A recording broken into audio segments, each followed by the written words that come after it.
And this is from a great friend of the show, the Blue Meanie himself.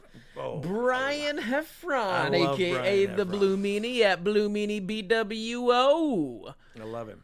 When you were on the road full-time, what were the essential songs or recording artists that were in your road trip rotation? Wow. So I got this one. It was a lot of Cranberries. The Cranberries. Zombie at the time.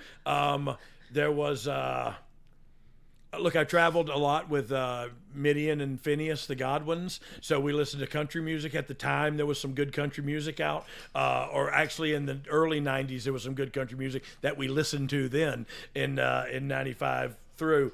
But, yeah, there's a lot of Four Non Blondes got a lot of play back in the day. So a lot of weird stuff. A lot of. I got a very eclectic playlist. Like I love the Statler Brothers. I love like people that harmonize. You know what I mean? So I like all kind of music, man. Sam Cooke and the Soul Stirrers. I was a huge Sam Cooke fan. Sam Cooke was my thing, so man. good. And this is when he was with the Soul Stirrers. He was like 18 years old, and they sang this song called "Jesus Gives Me Water." And it's the Soul Stirrers. There's no music. It's all harmonizing. All what do they call that? Acapella. Acapella. And man, they're so good. They don't miss a beat. It's just Sam Cooke's is like verbal, is like audible syrup in my ears. I love it. As a military guy, did you like the movie Cadence? Yes. Charlie Sheen, but they rocked the Sam Cooke in their version of Chain Gang. And yes, I love that. Kick back. Look, that's what yeah. That reminds me of the story I told earlier about the sardines and pork and beans. But I was also really good at calling cadence. I'm glad you brought that up, because out of nowhere, I just want to toot my own horn again. I had good rhythm, and I was really good at calling cadence for a platoon to march. And so I was like, I got the highest score at NCO school for marching.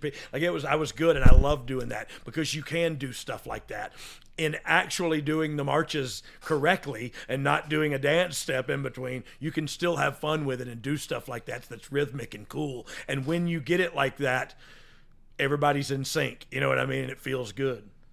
Everything with that sync and rhythm. So I mean, I used to like to watch the black fraternities do step routines. It's very military based. The silent drill team and the drum and bugle corps and all the they spin them rifles and do all that stuff. Yeah. It's so crazy cool, man. I love it all. I love that part of my life, because I traveled with those guys for so long. I don't know how it's possible, but I feel like these episodes keep getting better each week. They're getting good, man. We're hitting our stride.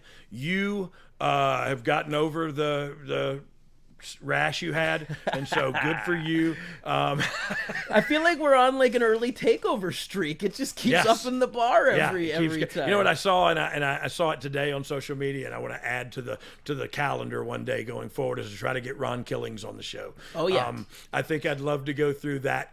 So I have a background in history with him too, because in 2002, 2003, it was after his first run as K-Quick, we brought him before TNA to XPW and turned him into K. Malik Shabazz, leader of the new Black Panther Party, and he used to just tear up the crowd with very racial, hardcore. I mean, it's a different time and era, but we pushed the boundary, and he was incredible. He's such a talented. Everything got the Midas touch, man. Think about it. Everything he's ever done is turned to gold. You're right. One of my favorite skits we did. We reenacted one of the scenes from New Jack City and Suge Knight, the Vanilla Ice story. Yeah. So in the venue, the new Black Panthers took my buddy Kevin, who was vice president of XPW, you told me this story, and held him over the bleachers. Over the edge. The truth is, he was pretty safe and controlled. It wasn't like hang by, like his waist was.